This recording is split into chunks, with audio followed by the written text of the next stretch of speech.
Yaga, ayan. Jo, si Igan tsaka si Connie. Good morning, sa'yo. sir. Ay, magandang umaga, Igan. Magandang umaga, Connie, at sa inyong mga tagapakinig at tagapanood. Magandang umaga po sa inyong lahat. Opo. Tuloy-tuloy na yung na-announce mo kahapon. 64 centavos ang itinaas. Opo, sir. Yes, ma'am. We announced po kahapon na meron tayong additional 64 centavos sa overall electricity rates. Bunso dito ng dalawang factors, Igan at Connie. Ano? Oo. Una, yung transmission charge. Ito yung cost na ng NGCP. Pero yung pagtaas nito ay dahil dun sa medyo technical, pero I'll try to explain. Sige. Ancillary service charges, no? 70% yung increase. Ito yung cost na galing dun sa reserve market. Kaya kasi may backup itong transmission system natin. May backup yan na power na kung sakaling magkaroon ng kakapusan o critical na supply, meron silang makukunan. So yun yung sa reserve market. So halos kalahati, Igan at Connie, nung kabuang transmission charge ngayong buwan mula doon sa reserve market.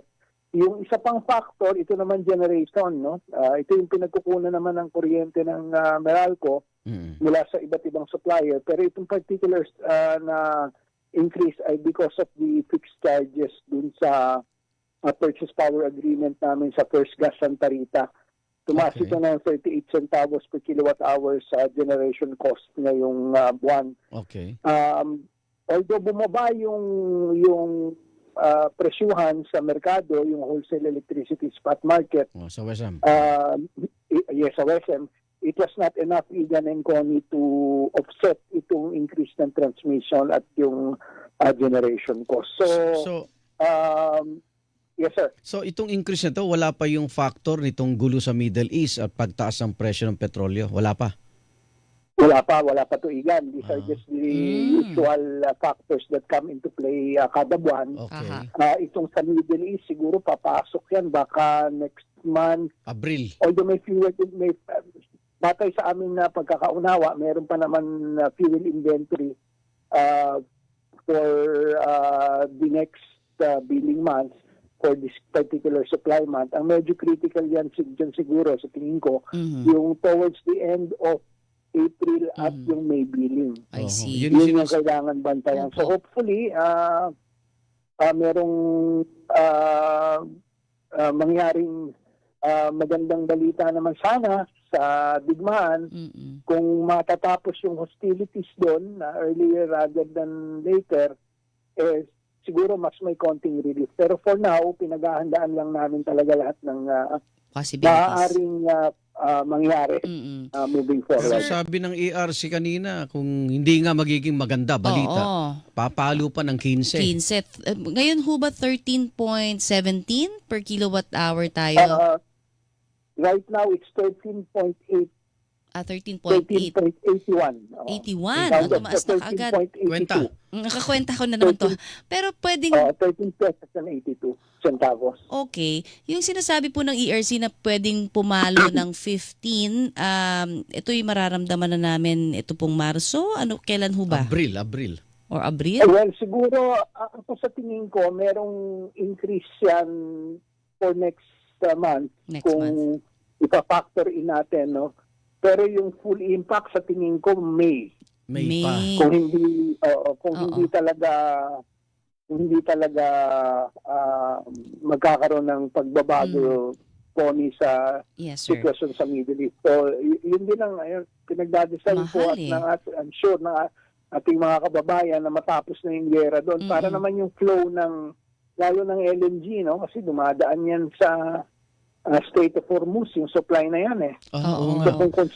So kung constricted doon, obviously, we will be, ang Philippines being part of the Asian market, magko-compete tayo with the other countries for supply of LNG. Okay. Kaya tumataas. Pero ano talaga ito, market dynamics. Sir, pwede ba kami maglambing? Yung system loss, huwag nyo na ipasa sa consumer. Hindi.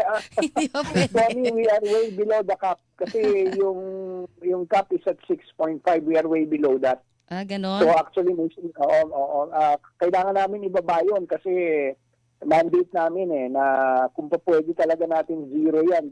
Pwede ba? Hindi Kailan? niyo ba ba Pwede bang isero na? Meron kasing inherent sa system, yung tinatawag na line loss. Yung pag dumaan talaga yan sa linya because of heat dissipation na may losses kaya may allowed kang to recover as far as the percentage is concerned. May allowed kang to recover. Sir. Pero hindi ba pero hanggang doon lang. hindi ba maubos yung magnanakaw ng Kaya kuryente? nga. At saka- Nakukuryente Ayun, na nga sila? Ayun, naibaba na namin ng todo yan, Igan. In Okay. fact, kung mapapansin mo, kung mapapunta ka sa isang lugar na medyo madaming tao nakatira ron, may mga informal settlers, inaakyat na namin yung mga metro tapos nilalagyan namin ng guard para wag na akyatin. Sir, pero... In fact, Go ahead, Sige sir. po. in fact, there was a story that came out dun sa resibo na sa story nyo sa GMA, pinakita doon na talagang minonitor namin together with the PNP at positive naman yung naging resulta na huli yung perpetrator. So, Naku po. tuloy-tuloy lang naman kami sa trabaho namin. And I'm happy to report na actually as far as Meralco is concerned, I think we have the lowest in terms of the system loss levels in the entire country. Okay. Teka, tanong lang namin kanina, pag-usapan yung solar. Naghahanap kami ng alternative source of energy. Bakit ang mahal-mahal? Baka sa Meralco, di ba nagbebenta rin kayo sa solar power? Mura-mura ba sa inyo? We have a subsidiary, Igan, called M Spectrum for rooftop solars, no? Both commercial and residential. Ang solar kasi is really an investment, no? Okay. But at some point makukuha mo rin yung ROI mo. So it's really a matter of choice or a decision dun sa parte ng consumer kung gusto niyang maglagay. Pero yung solar, meron rin yung programa na tinatawag na net metering program. Okay. Ibig sabihin, yung magagamit mo, pwede mo ring ibenta sa system, sa Meralco.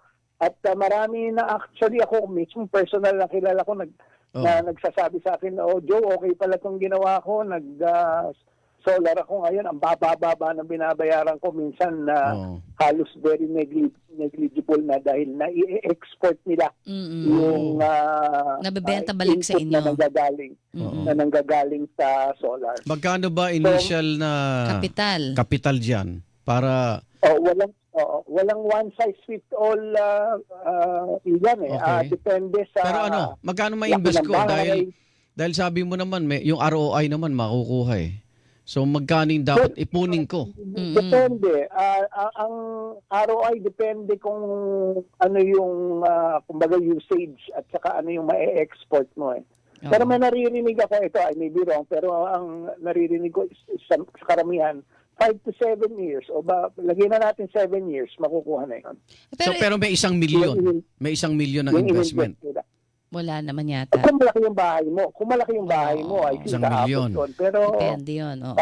katanungin ko yung kaibigan natin si Jera Season, naka-ano yan Sir? Naka-solar yun sa bahay niya sa Antipolo. Ganun ba? Sige. Eto sir, maganda talaga yung solar. Pero may mga efforts na ba ang Meralco na makipag tie up sa mga LGUs? Kasi sila ho ang pwede mag-provide ng sapat na electricity for their constituents. Yes, actually, on the barangay level, we have already made some representations. Unang-una on pushing energy efficiency. Pangalawa on ensuring that all of the service in the area are legally Meralco service. Kasi may mga lugar dati na lalo dun sa mga informal settlers area na may mga may mga jumper service connection. So inaayos namin yon. And in fact dito sa Meralco franchise area, karamihan sa mga lugar na kailangan ng support ng Meralco, either through Meralco or through our One Meralco Foundation, tumutulong kami sa mga lugar na kailangan ng suporta ng Meralco. So meron in terms of energizing. Marami kaming programa. Pwede humalaman Kung saang mga lugar na yung parang nakikinabang na yung mga kababayan po natin ng solar power? Wala lang akong hawak ngayon, Connie, no? Pero alam ko, yung aming One Meralco Foundation has been installing solar, actually even beyond the Meralco franchise. Metro Manila, definitely. Meron na. Nag-i-install sila. And even beyond, yung mga tinatawag na off-grid areas, yung mga island grids, nagkakabit din yung aming foundation. Ayun. No? Eh, kasi So, tuloy-tuloy naman yung tulong. Kasi po ang pinaka-effective sana kung centralized sa isang lugar na LGU na ang magpapatakbo ng solar para sa maintenance din. May maintenance din po 'yan, di ba? Yes, at saka makakatulong kahit paano kasi ang solar will add capacity to your usage. Yes. Kumbaga hindi ka na mag-rely fully on either Meralco or whoever your service provider is, private or electric co-op. Meron ng nasa-supplement na yung gamit. So yung school electrification yan, todo din kami dyan, even outside the Meralco franchise area. Okay. Magtatagal pa ba tayo dun sa... Kasi kinumpute ko na eh. Oh. Sir, kinumpute ko. Sa ngayon, Alam 13... nyo, I can probably ask a representative from our M-Spectrum na magbigay sa inyo ng diya, ng guidance.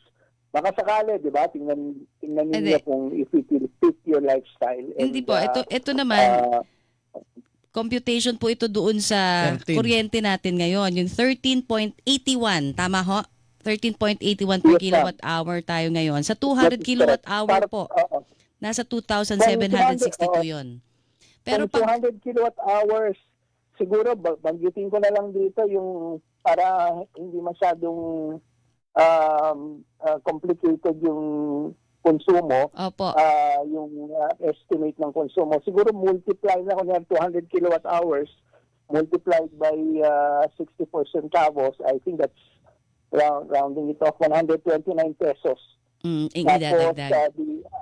Tapos 300 multiply din, meron din amount na lalabas. So as the consumption goes higher, syempre, pag tumaas per kilowatt hour, tataas din yung absolute value. Basta alam ko pag sa 15 po per kilowatt hour, 3,000 na yon sa 200 per kilowatt hour po na konsumo. Taas! Ano kasi yun, kung 15 at ngayon ay nasa 13.8 tayo, that simply means Connie, an additional 1 peso and 20 centavos, more or less. I'm just rounding it off. Pero kinukompute ko na ho bilang may bahay.